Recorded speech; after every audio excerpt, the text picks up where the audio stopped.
एक महाभागवत अनन्य भक्त श्री चंद्रहास जी महाराज, उनके पावन चरित्र का अपने लोग श्रवण करते हैं। इससे भक्ति बहुत घनीभूत होती है। केरल देश में एक परम मेधावी सुधार्मिक नाम के राजा राज्य करते थे। धर्म पूर्वक चलना, प्रजा का पालन करना और भगवान नाम जप करना, शास्त्र विधि से बिल्कुल कभी प्रतिकूल एक भी आचरण जीवन में नहीं किया। तो उनके यहां महाभागवत चंद्रहास जी का प्रादुर्भाव होता है। भगवान के भक्तों का जिस कुल में प्रादुर्भाव होता है, वो कुल, वो ग्राम, वो नगर, वो देश परम पूजनीय हो जाता है। ये महाभाग्यशाली मूल नक्षत्र में प्रकट हुए। लौकिक में अमंगल माना जाता है और भाव में देखो तो मूल कौन है? नक्षत्र भगवान। ऊर्ध्वमूल मधा शाखा सत्यम प्राहुरव्ययम। सबके मूल कौन है? श्री भगवान। किस नक्षत्र में पैदा हुए? मूल में, भगवत स्वरूप। और लोक में माना जाता है कि मूलन में पैदा हुआ है लड़का, अमंगल है, कुछ नष्ट ही होगा, संसार बड़ा विचित्र है। जैसे बालक रोता है ऐसे उनकी आवाज में कृष्ण कृष्ण। बड़ा आनंद हुआ सुधार्मिक राजा को कि हमारे कोई महाभागवत पधारा है, क्योंकि ये भजन करके पूर्व जन्म में ऐसी भागवती की स्थिति प्राप्त की कि अबोध अवस्था में ही श्रीमुख से कृष्ण नाम निकल रहा है। आनंद उत्सव मनाया जा रहा है। राजा है, राजकुमार प्रकट हुआ। और दूसरी बात, वो स्वयं भक्त हैं और भगवान का ऐसा भक्त जो जन्म लेते ही कृष्ण नाम उच्चारण किया। ये आनंद ज्यादा दिन टिका नहीं। रोज बधाइयां हो रही, आनंद उत्सव मनाए जा रहे। शत्रु पक्ष के राजाओं ने मिलकर कहा यही अवसर है, आक्रमण कर दिया जाए और केरलाधिपति का सब पूरा महल घेर करके कोई एक भी न बचने पावे। शत्रु पक्ष के राजाओं ने घेर लिया। आसपास से राजा और सैनिकों ने घेर लिया।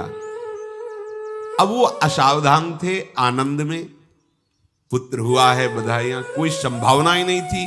गुप्त रूप से शत्रु पक्ष के राजाओं ने आक्रमण करके घेर लिया। अब राजाओं की कई सेनाएं और इनकी असावधानी पूर्वक आनंदमयी वृत्ति में कोई पहले से पता हो तो तैयारी करते, तत्काल आक्रमण को रोकने का प्रयास किया पर असफल रहे। इनके सैनिक भी मारे गए, राजा भी मारे गए, राजमहल को घेर लिया गया, कोई भी एक भी बच के न जाने पावे। तो राजमाता जिनसे चंद्रहास जी का प्रादुर्भाव हुआ था, उन्होंने धाय मां को कहा कि मेरे पुत्र को बचाने में तुम समर्थ हो, मेरे तो प्राण नहीं बचेंगे। अगर ये लोग नहीं मारते तो मैं अपने पति के शव के साथ सती हो जाऊंगी। पहले ऐसी धार्मिक निष्ठा माताओं बहनों में होती थी कि धाय मां ने विचार किया कैसे बचा सकती हूं, आसपास तो सब सैनिक घेरे हुए हैं। तत्काल उसने विचार किया कि अगर हम इनको राजकुमार की तरह ले जाती है तो हमें भी मारा जाएगा और इनको भी मारा जाएगा। देखो कितनी विपत्ति जन्म लेते हैं। कोई प्रश्न कर सकता है कि महाभागवत जिनके घर में प्रकट हो तो वहां धन वैभव सुख संपत्ति बढ़नी चाहिए, यहां तो जन्म से ही जैसे वहां माता पधार। ये क्या है? तो श्री भगवान स्वयं कह रहे हैं यस्य तुष्टो ह्रहम पार्थ वित्तम तस्य हराम्यहम करोमि बंधु विच्छेदम सच कष्टेन जीवति। हे अर्जुन, मैं जिस पर बहुत प्रसन्न होता हूं, आप अपने ऊपर भगवान को बहुत प्रसन्न करना चाहते हैं, बहुत प्रसन्न करने में ये है, देख लो। कह रहे जिस पर मैं बहुत प्रसन्न होता हूं, सबसे पहले उसका ऐश्वर्य नष्ट करता हूं। फिर क्या करता हूं? फिर बंधु बांधवों का। फिर क्या करता हूं? असाध्य रोग उसके शरीर में। बोले महाराज जी तुम प्रसन्न हुए हो कि पूरे के पूरे नाराज हो गए हो? बोले यही मेरी प्रसन्नता है। क्या? माया का नाश। अब एकमात्र भरोसा केवल भगवान का, दूसरा कोई नहीं। ये सबको पसंद नहीं आएगा। सब तो उस भगवान की भक्ति चाहते हैं कि अगरबत्ती धूप बत्ती तन मन धन सब तेरा, स्वामी क्या लागे मेरा, पर अंदर से कह रहे सब तन मन धन सब मेरा, क्या लागे तेरा। ऐसे तो चलेगी भक्ति। लेकिन कई बार सत्संग में पीछे धाम में कहा था कि भगवान को रिझाकर लोक मांगोगे तो चैन से रह लोगे, अगर उनसे प्यार करने की बात मन में ठानी कि बस मुझे केवल आपकी आंखों में आंखों को मिला करके जीवन व्यतीत करना है, मुझे और कुछ नहीं चाहिए, तो फिर लाडले आपको दुशरिहा का कोई आश्रय रहने नहीं देंगे। ध्यान रखना, जितने दुशरिहा होंगे तो ये बर्दाश्त हो तो कदम आगे बढ़ावे। बहुत प्रसन्न हो जाओ ठाकुर हम पे तो करे यस्य तुष्टो हम पार्थ वित्तम तस्य हराम में हम करोमि बंधु विच्छेदम सच कष्टेन जीवती। जितनी श्वासें रहेंगी भयंकर कष्ट में उसको व्यतीत करने के लिए दूंगा। ये दंड नहीं है, ये पुरस्कार है। अनंत जन्मों का हिसाब बराबर करके कहीं इसकी वृत्ति मेरे से हट न जाए, ऐसे घेरे में डाल के अखंड चिंतन करवा के सजयति जयति जग उच्चरे। जाको करत श्याम सहाई प्रथम वर्णो कृपा क्रम हो विषय मूल गवाई। कुल कुटुंब बल वित्त हीनो दीन के दुखदाई। आपने को करजु लीनो आप ही अपनाई। कह रहे हैं अब मैं वर्णन करता हूं श्याम सुंदर जिस पर कृपा करते हैं उस पर कैसा बर्ताव करते हैं। बोले सबसे पहले उसके विषय भोगों का नाश कर देते हैं, फिर दूसरी कृपा कोई परिवार का कोई मित्र कोई रिश्ते नातेदार उसकी तरफ देखेगा भी नहीं। फिर ऐसा दुख प्रदान करते हैं कि केवल एक भरोसा रह जाता है, एक भरोसा एक बल एक आस विश्वास, बस नाथ आपके सिवा हमारा कोई नहीं। बस वहीं से जो चमत्कार प्रकट होता है, त्रिभुवन में कोई उसकी समानता नहीं कर सकता जिस पर ठाकुर की कृपा है। पर इस कृपा को हजम करने के लिए इसीलिए संत संग किया जाता है कि पहले से वो तैयार कर देते हैं। जैसे आर्मी की ट्रेनिंग होती है ना, ट्रेनिंग के बाद भी बॉर्डर में लगाया जाता है, ऐसे ही संतजन ये ट्रेनिंग देते हैं। अब जो टिके तो टिके, नहीं तो घर बैठे जाके। अगर टिक गया तो गुरु मेहरबान तो चेला पहलवान, भगवान भी परास्त नहीं कर सकते। उसमें ऐसी सामर्थ्य आ जाती है कि हर प्रभु के द्वारा दिए गए विधान को हंस करके स्वीकार कर लेता है। और ऐसा नहीं कि उसको कष्ट होता है। ये लोक भाषा में भगवान कह रहे हैं सच कष्टेन जीविता। नहीं तो जिस चिदानंद में वो सुख भोगता है वो ब्रह्मा को भी नहीं प्राप्त है जो भक्त को प्राप्त होता है। भक्त का वैभव दिव्य होता है, चिदानंद में होता है। ये तो पापियों के पास भी वैभव है, रुपया पैसा कुटुंब परिवार। भगवान के दास के पास जो वैभव होता है वो अचिंत्य है, तुम चिंतन भी नहीं कर सकते, ऐसा वैभव होता है। धाय माने सेविका का रूप तत्काल लिया, जैसे पोछा झाड़ू लगाने वाले, और कुछ दोने पत्तल डाले, उनके नीचे चंद्रहास जी को डाला, ऊपर से करके ऐसे माथे पे रख के निकले। सैनिकों ने पूछा इसमें क्या है, तुम उनका राजघराने के दोने पत्ते जूठे दिखा। ऐसे नीचे किया तो देखा सब ऊपर जूठन पड़ा। हाँ चल निकल जल्दी, भाग यहां से निकल। बस वो भागी, बचा ले गई। वो कुंतलपुर पहुंची और वहां के जो मंत्री दृष्ट बुद्धि थे उनसे प्रार्थना की कि मैं सेवा कला में बड़ी प्रवीण हूं और ये मेरा पुत्र है, अगर आपकी कृपा हो जाए तो कुछ समय के लिए हम आपकी सेवा में, महल सेवा में रहेंगी और हमारे पुत्र का पालन पोषण हो जाएगा। उनकी परीक्षा ली गई तो राजघराने की सेविका थी, परम प्रवीण थी, पर उन्होंने ये परिचय नहीं बताया। विधि विधान से राज्य की सेवा में प्रवीण दासी पाकर उसको अच्छा लगा, ठीक है आप रह सकती हैं। अभी चंद्रहास जी 3 वर्ष के ही थे कि धायमा पधार गए और हर समय कृष्ण कृष्ण कृष्ण कृष्ण कृष्ण नाम इनके चलता रहता था। अब जो उनका दुलार करने वाली थी धायमा, वो भी पधार गई तो कौन उनकी तरफ देखे। पर बहुत ही गौर वर्ण, बड़े ही सुंदर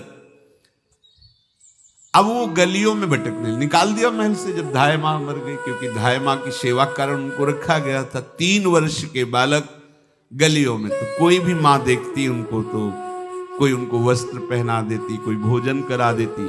ऐसे ही भगवान के भक्तों की बड़ी विचित्र लीला होती है। यहां चंद्रहास जी को जो भी माता बहन देखती कुंतलपुर के गलियों में, तो कोई वस्त्र, कोई स्नान करवा देती, कोई काजल लगाती, कोई भोजन पवा देती। परमहंसों जैसा जीवन कट रहा है। कृष्ण कृष्ण कृष्ण कृष्ण। 14 भुवनों में जिनकी अव्याहत गति है, जो सबको देखते रहते हैं, श्री देवर्षि नारद जी। ये कृष्ण कृष्ण बोलता है बालक, और इसका हरि के सिवा कोई नहीं। एक दिन एकांत में बैठे हुए थे बालक चंद्रहास जी, नारद जी पधारे हैं, भाई जी से मिले हैं। स्वप्न में कितने महापुरुष मिलते हैं जो भजन ठीक से करते हैं। ये बड़े बड़े महापुरुष आकर के उपदेश करते हैं। ये त्रिकाल सत्य हैं, कोई ऐसा नहीं है कि ये कहानी हैं, अभी हैं। जहां आप भगवत चिंतन करेंगे तो आपको परिचय बड़े बड़े महापुरुषों का मिलने लगेगा। नारद जी आए तो देखा आंख बंद किए हुए चंद्रहास जी कृष्ण कृष्ण कृष्ण कृष्ण कृष्ण ऐसा उच्चारण कर रहे हैं। त्रिकालज्ञ सर्वज्ञ नारद जी ने देखा कि ओहो, इतना छोटा बालक और कृष्ण कृष्ण बोल रहा है।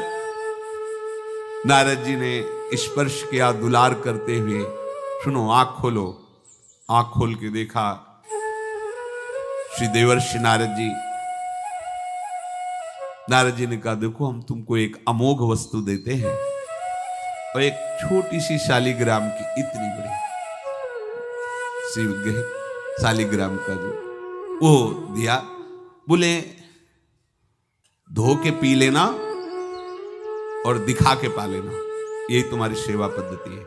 अर्थात स्नान करा दिया और जो तुम्हें मिले इनको अर्पित। तो उन्होंने विचार किया कि धोने के लिए, स्नान कराने के लिए पात्र चाहिए, भोग लगाने के लिए पात्र चाहिए।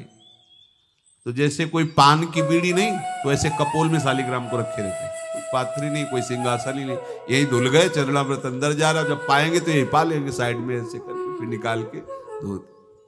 यहां कपोल में रखते छोटे से शालिग्राम चंद्रहास जी, और उपदेश किया भगवान के मंत्र का। जब कोई भगवत प्राप्ति के लिए चलता है तो भगवान ही गुरु रूप से प्राप्त होते हैं, वहां तक तुम्हें पहुंचा देते हैं या उन महापुरुष को आपसे मिला देते हैं। जब कोई भगवत प्राप्ति के लिए जहां चलता है तो ये भगवान अपनी तरफ से कृपा करते हैं। ये दृष्ट बुद्धि के जो महल में धाय माँ ने इनका आश्रय स्वीकार करवाया था, उसके एक पुत्र थे मदन जी, वो बड़े भागवत थे। और एक पुत्री थी जिसका नाम था विषया, वो बड़ी सुंदर थी, अभी छोटी अवस्था की थी। मदन जी का स्वभाव था भक्तों को भोजन पवाना। जो भगवत भाव के जन होते हैं उनके हृदय में ऐसा उत्साह होता रहता है कि जो वैष्णव हैं, संत जन हैं, इनको भोजन पवाने का मतलब श्री भगवान को भोजन पवाना। भक्तमाल में भी वर्णन है कि जैसे गर्भवती मां को आप कुछ भी पवाओ तो बालक की पुष्टता अपने आप होती है, ऐसे संतों के हृदय में भगवान विराजमान प्रगट रूप से हैं। जब हम संतों को भगवत भाव से भोग पवाते हैं तो साक्षात भगवान ही पाते हैं। वो मदन थे भगवत भाव के, तो उन्होंने बुलाया बड़े बड़े भक्तों को और ब्राह्मणों को। जब ब्राह्मण और भक्त पा रहे थे तो खेलते खेलते चंद्रहास जी भी वहीं चले गए और उन्होंने भी वहां प्रसाद पाया। अब बड़े बड़े ब्राह्मणों में एक ज्योतिषाचार्य थे। दृष्ट बुद्धि जी ने हाथ जोड़कर प्रणाम किया और अपने परिवार को प्रणाम करवाया और कहा, यह हमारी पुत्री है। दृष्ट बुद्धि जी ने कहा, आप इसका हाथ देकर बताइए इसको वर कैसा मिलेगा, कैसा ऐश्वर्य होगा। दृष्ट बुद्धि मतलब दुष्ट बुद्धि, ऐसा ही था वो। पर बड़ा विचित्र खेल है, इसकी बुद्धि एकदम विपरीत और पुत्र महाभागवत। भगवान का खेल है। वो भक्ति विरुद्ध और पुत्र भागवत। उन्होंने कहा वर, ऐसे दृष्टि डाली चंद्रहास जी वहीं पार, वो है इसका वर। वो धाय का एक दासी का लड़का हमारी पुत्री का वर बने। बोले शायद आपने ध्यानपूर्वक रेखा नहीं देखी, वो हम देख लिए, यही है तुम्हारी पुत्री का वर। दृष्ट बुद्धि ने विचार किया कि एक भिखमंगा हमारी राजकुमारी पुत्री का दूल्हा बनेगा। पंडित जी को तो दक्षिणा दी, विदा किया और सैनिकों से कहा घर से निकलने न पावे बालक, क्योंकि ज्योतिष पक्की, ज्योतिष शास्त्र सत्य है, पर उसका सम्यक ज्ञान होना चाहिए। भला मुझ सम्राट के मंत्री की पुत्री, महामंत्री हैं दृष्ट बुद्धि, और ये एक भिखमंगा कैसे हो सकता है? बड़ा हृदय में जलन हुआ, ये तो बड़ी अपकीर्ति और दुर्भाग्य का विषय होगा, इसी को मरवा डालते हैं, काम खत्म हो जाएगा। निश्चय किया और जल्लादों को बुलाया और कहा बालक जो पंगत में भोग पा रहा है इसको ले जाओ और जंगल में मार के, और इसका कोई अंग हमें काट के दिखाओ कि हम मार, मतलब पक्का मार देना है। क्योंकि वो इतने सुंदर थे, इतने सुशील थे, इतने प्यारे लगते थे कि कोई भी मारने के लिए तैयार। इसीलिए उसने शर्त रखी, इनका अंग काट करके हमको प्रमाण में दिखाया जाए कि मार दिए गए हैं। चांडालों ने हाथ पकड़ा, चंद्रहास जी को ले गए। चंद्रहास जी का स्पर्श करते हुए उनको ऐसा दुलार होने लगा हृदय में, जैसे मां को अपने बच्चे से दुलार होता है। स्पर्श करते, दरस परस अघनाश, भक्त का स्पर्श ही पापों का नाश कर देता है। वो दो जल्लाद आपस में कहने लगे भाई जीवन हो गया लोगों को मारते हुए, कभी कोई पुण्य का काम नहीं। ये देखो भक्त संग का प्रभाव। इस सुकुमार विशाल नेत्र, कैसा सुंदर बालक जो हमारे चित्त को चुरा रहा है, इस दुष्ट बुद्धि मंत्री ने आदेश किया मारने का। भला इससे क्या बिगाड़ा इनका, क्यों मारना चाहता है? देखो वैसे तो मां पापी है ही है, क्योंकि जल्लाद घर में जन्मे हैं, पूर्व जन्म के पापों के अनुसार इस जन्म में न जाने कितनों को हमने काटा है। पर पता नहीं क्या हो रहा है, मेरे हृदय में ऐसी हिम्मत नहीं आ रही कि इस बालक को मैं मार सकूं। दूसरे ने कहा फिर अगर उसको तुम नहीं मारोगे तो तुम मारे जाओगे, कुछ तो करना पड़ेगा। नहीं नहीं, इस छोटे से बालक से क्या किसी को नुकसान। एकांत जंगल में ले गए और कहा तुम जानते हो हम तुम्हें किस लिए लाए हैं? चंद्रहास जी बालक थे, 5 वर्ष की आयु अब हो गई थी, तो उनका मुझे पता नहीं कि आप क्यों लाए हैं। बोले हम जल्लाद हैं, तुम्हें मारने का हुक्म दृष्ट बुद्धि ने दिया है, मारना तो पड़ेगा ही तुम्हें। हमारी इच्छा नहीं कि मारे, पर हम तुम्हें अंतिम बात पूछते, तुम्हें कुछ भी पसंद हो, कुछ भी, तो तुम कहो हम तुम्हारे लिए ला के देंगे, जो तुम्हें चाहिए बोलो, पर हमें वध करना पड़ेगा तुम्हारा। तो उनका मुझे कुछ और नहीं चाहिए, बस थोड़ा सा समय चाहिए। यदि आप मारना ही चाहते हो तो थोड़ा हमारी पूजा है हम कर लें, इसके बाद मार लीजिए। आपको तो बल है, अस्त्र हैं, मैं तो बालक हूं। उनका हाँ हम तुम्हें समय देते, तुम किसी को पुकार भी सकते हो, जो तुम करना चाहो कर सकते हो। चंद्रहास जी का मुझे मृत्यु का भय नहीं, बस कुछ समय दे दो। पूरा महाभारत हो गया था, टिटिहरी के अंडे नहीं फूटे थे। वहीं एक टिटिहरी का, तो टिटिहरी एक पक्षी होती है ना, टे टे करके उड़ती है, तो उसके अंडों के ऊपर एक हाथी का घंटा हो गया, गिर गया ऐसे। सब पूरा महाभारत में सब नष्ट भ्रष्ट, वो अंडे वैसे सुरक्षित। तो जो प्रभु भारत युद्ध में राखे भरुही अंड, सोई मुंह को राखे जो राखत ब्रह्मांड।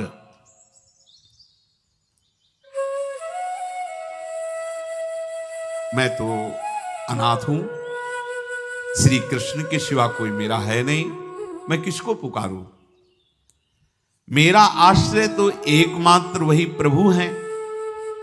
और निकाला शालिग्राम, यही सिंहासन है शालिग्राम का। भगवान के भक्तों की अपार महिमा है। क्या सेवा, वहां कोई पंचपात्र गंगा जल सब थोड़ी है, लेकर बस आंसुओं से अभिषिक्त कर रहे हैं। प्रभु मुझे तो कोई ज्ञान नहीं कि आपकी सेवा कैसे की जाती, मैं तो अपने मुख में ही आपको रखता हूं। अब मेरे जीवन का अंत होने जा रहा है, बस मैं यही प्रार्थना करता हूं कि मैं आपके ही समीप पहुंचूं, आपका ही स्मरण करूं, आपसे कभी विलग न हो, एक भी वृत्ति आपसे कभी विलग न जाए। श्याम मुरली मनोहर ललित त्रिभंगी ध्यान करते हुए आंख खोली और इशारा किया, काट दो मुझे।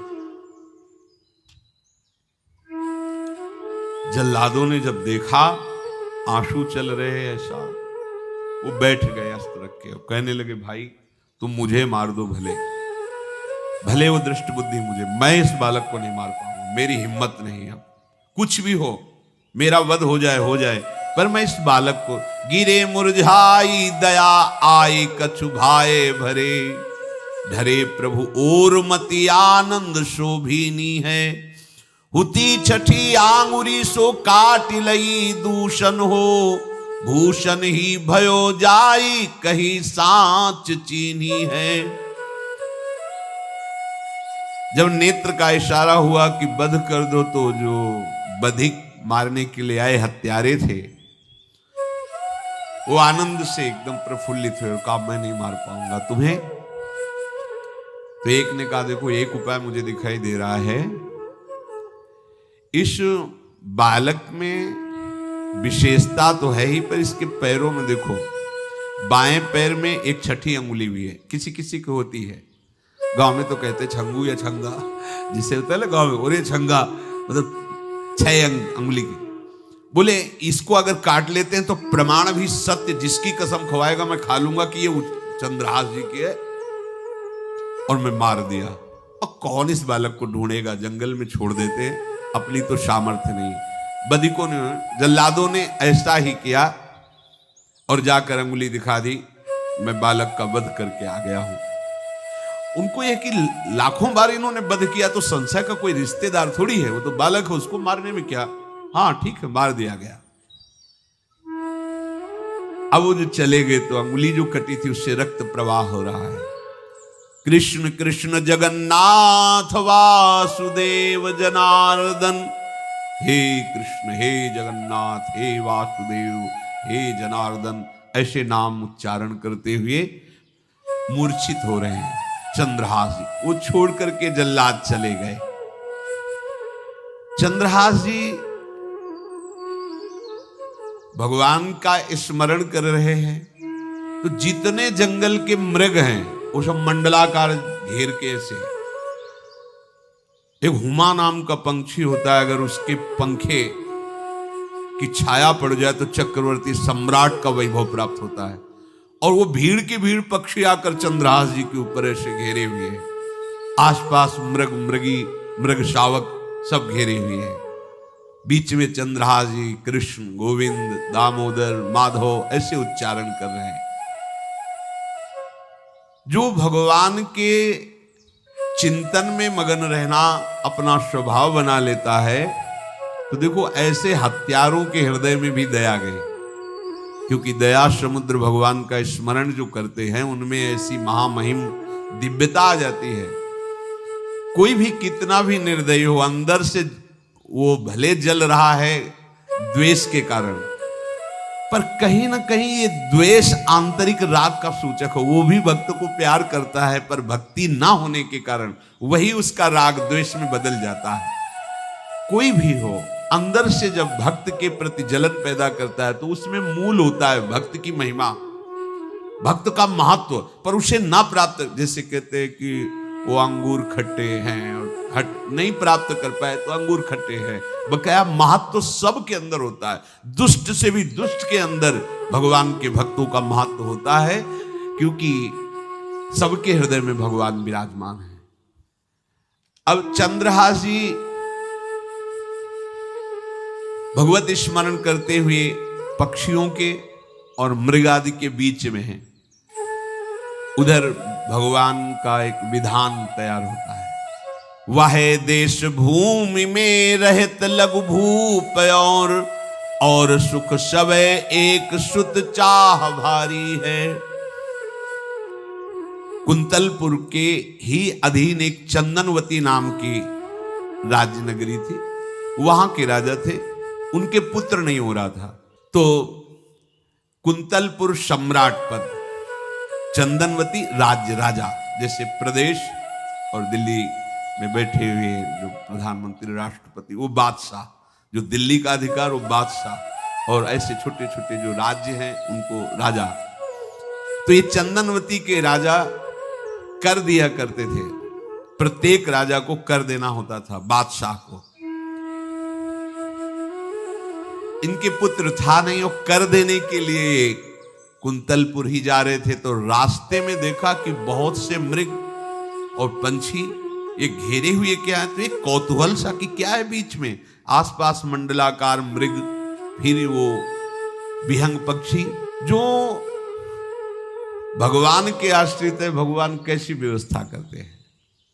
वो चंदनावती के राजा दौड़ करके एक कौतूहलवश, क्या है यहां, मृगी पंक्तियों के बीच में पक्षी, हुमा नाम का बड़ा पवित्र पक्षी हिमालय आदि में पाया जाता है, जिसके ऊपर इसकी छाया पड़ जाए वो ऐश्वर्यवान हो जाए। देखा बालक दिव्य तेजों में, और मूर्छावस्था में नजदीक गए तो अंगुली पूरी कटी हुई थी, तो रक्त प्रवाह, गोद में उठाया और आनंदित हो गए, हमारी पुत्रेष्टि यज्ञ सफल हुई, हमारा दान पुण्य सफल हुआ, ऐसा हमें सुंदर बालक मिला।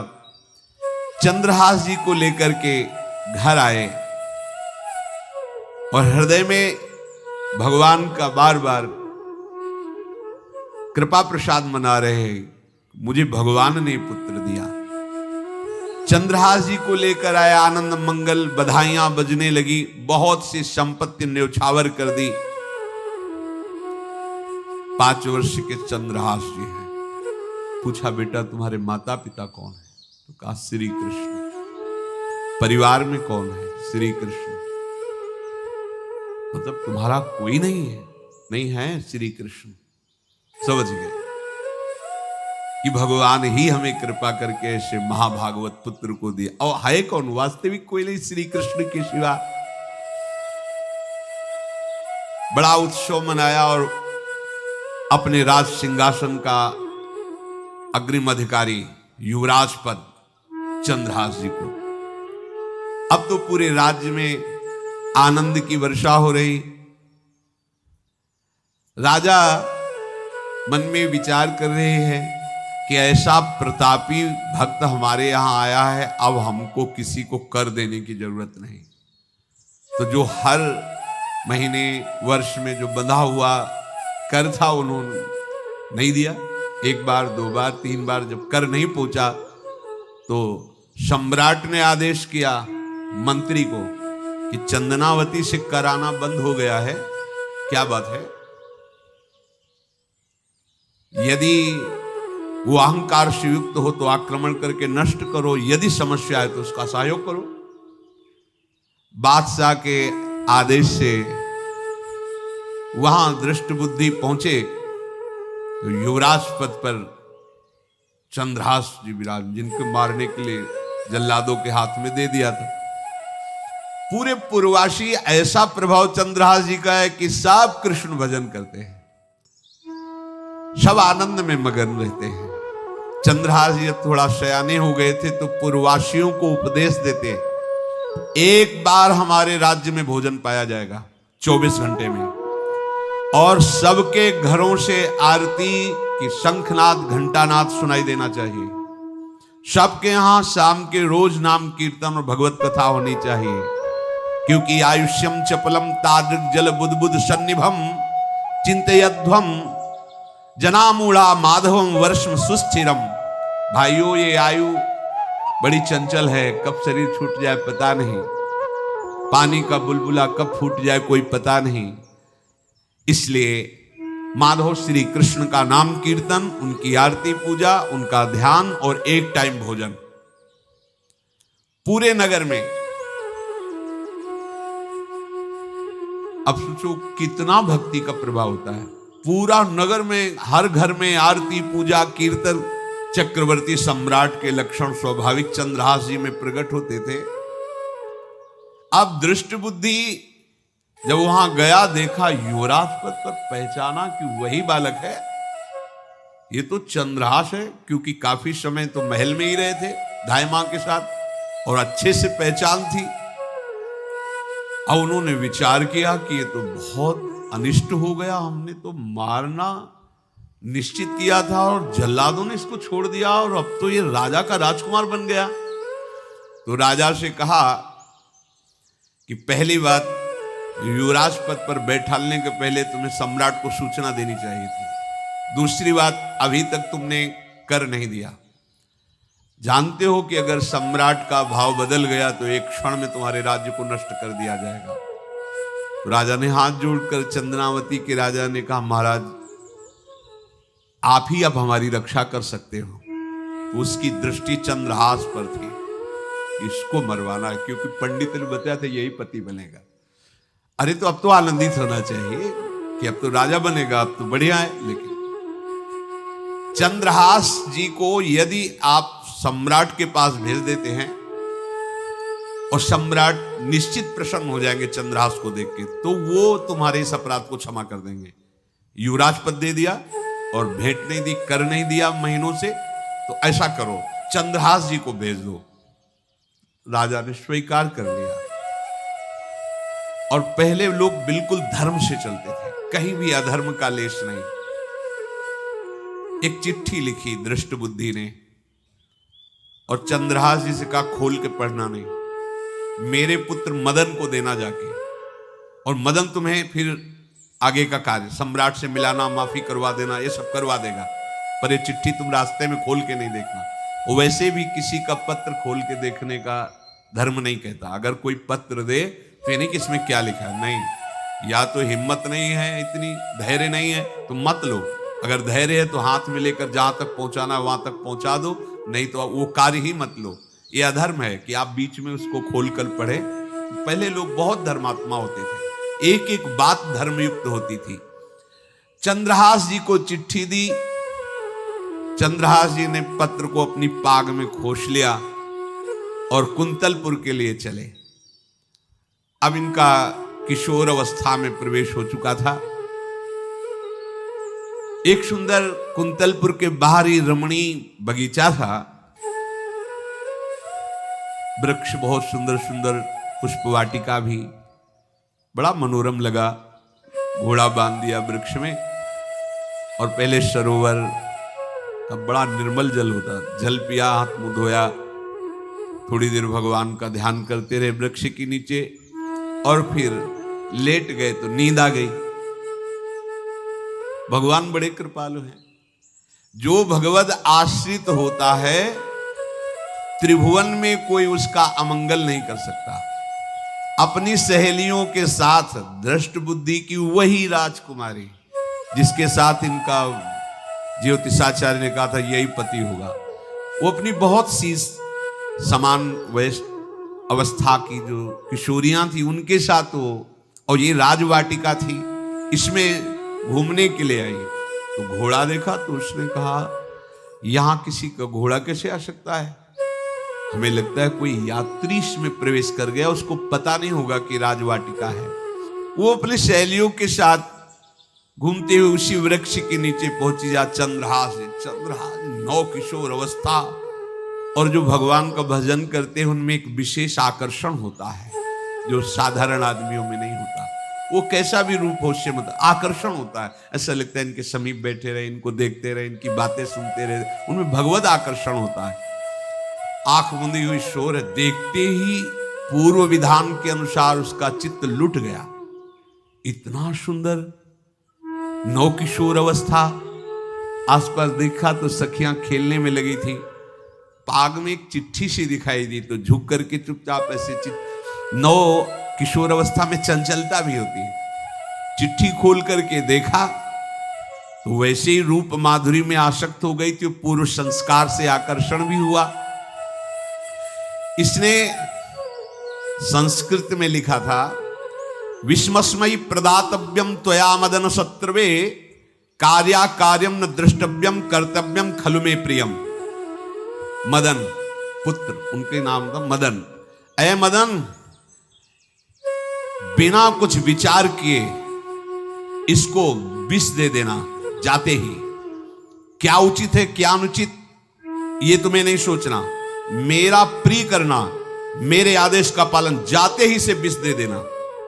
पत्र, उसने देखा वो पिताजी की बुद्धि खराब हो गई, ऐसे सुंदर नव किशोर को विष देने की बात लिख दी। अब उसे बड़ा दुख हुआ कि पहली ही दृष्टि में, अभी तो इन्होंने आंख खोल के हमें देखा ही नहीं, और इनको इस सोई हुई मुद्रा में देख करके मेरे प्राण समर्पित हो गए, मेरा चित्त समर्पित हो गया।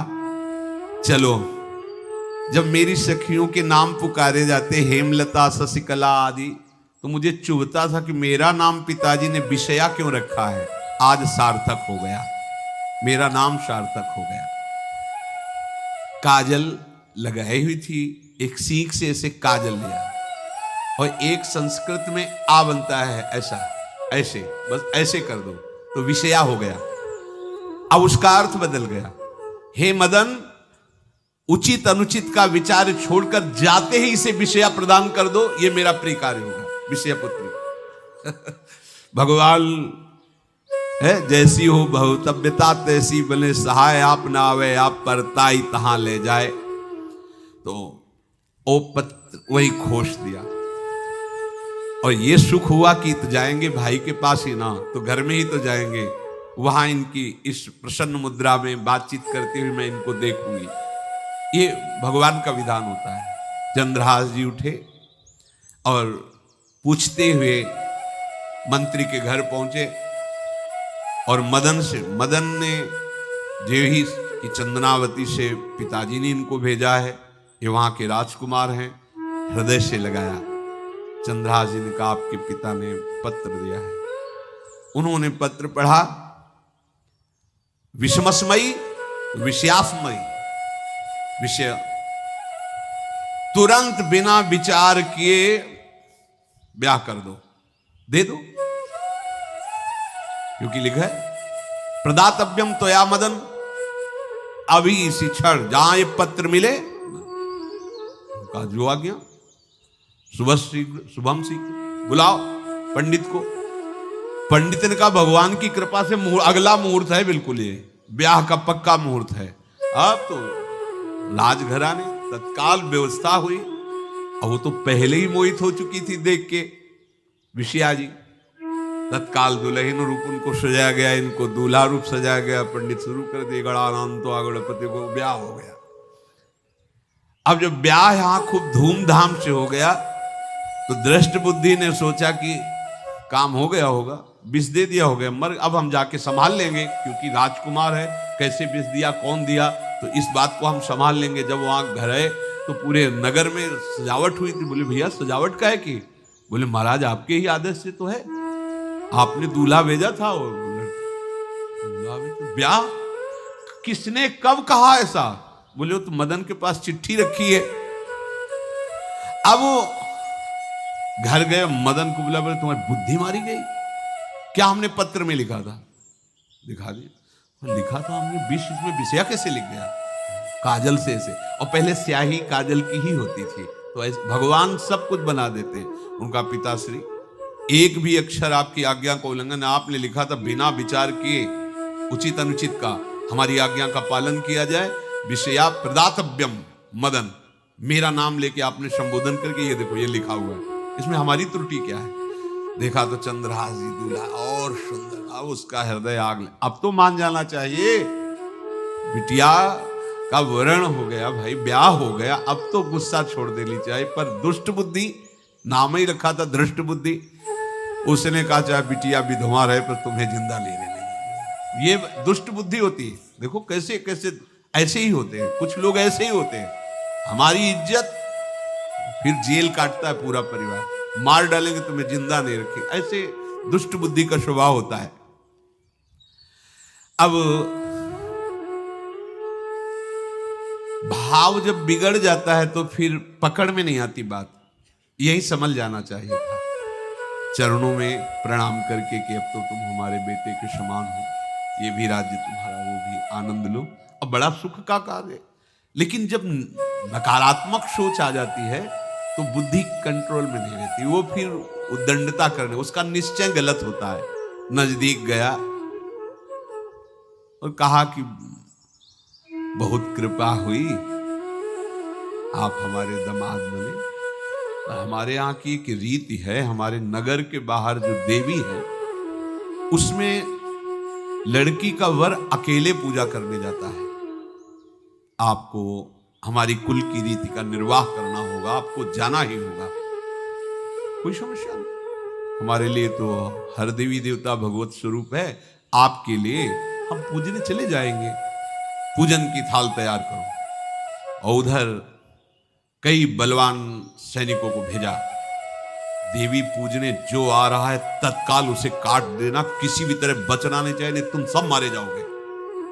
जो आदेश देवी मंदिर में सैनिकों को लगा दिया, जो आवे तत्काल मार देना, क्योंकि अब भेज ही रहे ना, तो नाम नहीं लिया, कहा जो आवे तत्काल मार देना, मेरा आदेश अगर बचा तो मैं तुम्हें मार दूंगा।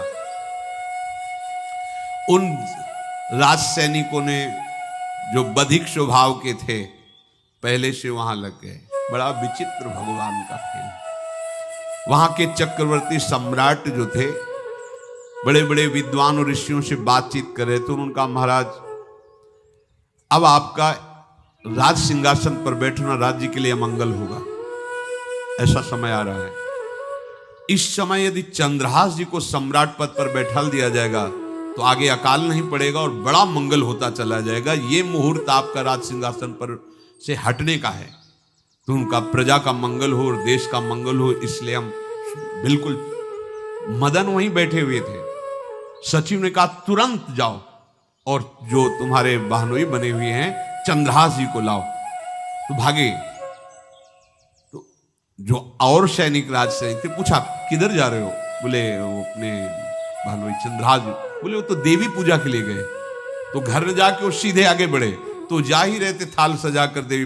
बोले सुनो इसी समय मुहूर्त है, आपको देवी पूजा हम कर लेंगे जाके, या हम थाल लेके वहां बैठे रहेंगे, पहले सम्राट पद का वो अभिषेक करो फिर देवी पूजा हो जाएगी। ये तो घर की बात है, और देवी पूजा मैं करके आ रहा हूं, वो देवी पूजा के लिए और वो सम्राट पद के लिए बीच से ही। दौरे सुख पाई जाई मगही में लियो जाए, दियो सो पठाई नृप रंग माही भीजिए। अब जब जो सम्राट थे तो बहुत आनंदित हो गए, क्योंकि भगवान का भक्त तेजस्वी और बलवान शूरवीर योद्धा जो सम्राट पद पर बैठेगा तो अकाल नहीं पड़ेगा, सुख की सब प्रजा को वृत्ति प्राप्त होगी। बड़े आनंदित होकर इनका सम्राट पद पर अभिषेक हो रहा है।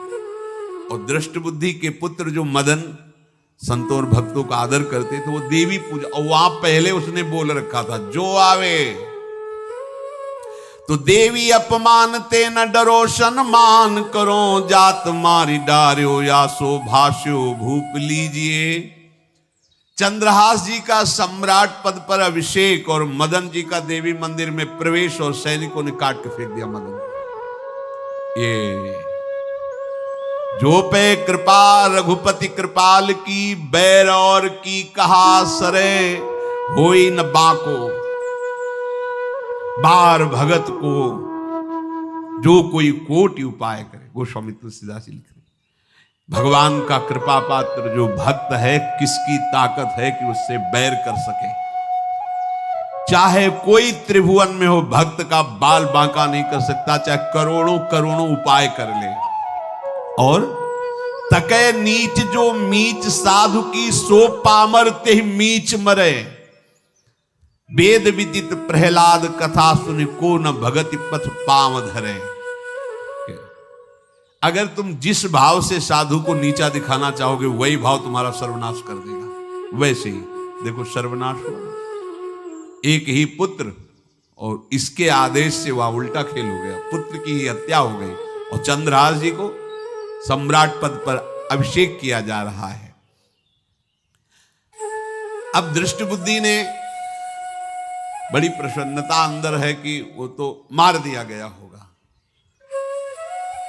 सैनिक आए और बोले महाराज आपके पुत्र का वध हो गया है। पुत्र का वध कैसे? बोले आपने कहा था जो आए उसे मार देना, तो आपका पुत्र ही थाल लेकर पूजन। वो तो चंद्रहास, बोले उनका तो अभिषेक हो गया सम्राट पद पे। ये कैसे हो? अब अंदर भारी दुख उनके हृदय में। उन्होंने बताया कि तुम्हारे पुत्र को तो हम लोगों ने ही काट डाला आपके आदेश के अनुसार। आपने कहा था जो जाए उसे काट। अब तो छाती पीट पीट के, माथा फोड़ फोड़ के खूब रो रहा है। किसी का कोई भी बस नहीं चल सकता भगवान के भक्त के ऊपर। तंत्र मंत्र दुनिया का जितना भी सामर्थ्य है, ये भक्ति कोई ऐसे खिलवाड़ नहीं है। अब वो बार बार मैं कितना भागी, हाय मैं कितना भागी, अपने पुत्र को ही मरवा दिया। ये हाहाकार करके रो रहा है। चंद्रहास जी ने जब सुना तो उन्होंने कहा अरे मृत्यु तो मेरी निश्चित थी, फिर मदन भैया को वो मेरी मृत्यु प्राप्त हुई। नहीं नहीं, ऐसा नहीं हो सकता। मैं अभी जाता हूं। वहां गए, अंगों को रखा, भगवान का ध्यान करते स्मरण करते से हाथ फेरा, उठ के बैठ गए। अब ये घटना तो उनको पता नहीं थी, दृष्ट बुद्धि को उन्होंने खोपड़ी फोड़ करके अपनी हत्या कर ली। उनको जिला के आए तो फिर उनको जिलाया और कहा पिताजी अब कृष्ण कृष्ण जपो। अब उनकी बुद्धि शुद्ध हुई और भगवान का आश्रय लेकर के वो अपने जीवन को भगवत भक्ति में बनाए। तो जो भगवान का भक्त है उससे द्रोह करने वाले को भी परम मंगल ही देते हैं भक्त। पर भक्ति में अनन्यता की आवश्यकता है। प्रारंभ इहलोक परलोक के सारे सुखों को भगवान के चरणों में समर्पित करके किसी व्यक्ति वस्तु स्थान का आश्रय नहीं होना चाहिए।